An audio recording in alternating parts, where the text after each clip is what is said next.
Bugün bir insanın değil, koca bir milletin hafızası elinden alınmak, silinmek isteniyor. Böyle bir cinayete rıza gösterilir mi? Ne yazık ki Çin'in bu insanlık dışı uygulaması pervasızca devam ederken, daha da üzücü olan ise dünyanın bu zulümler karşısında sessiz kalmasıdır. Ama bundan daha üzücü bir husus daha var ki o da maalesef İslam dünyasının bu zulümlere sessiz kalmasıdır. Biz inanıyoruz ki doğuda bir Müslümanın ayağına diken batsa batıdaki Müslümanlar bundan sorumludur.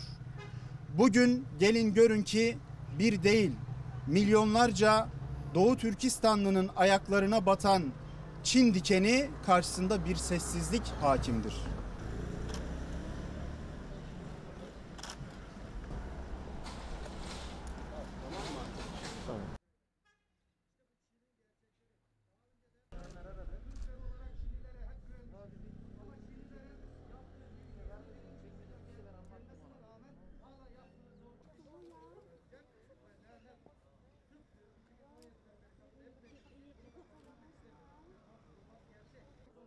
Yoksa 21.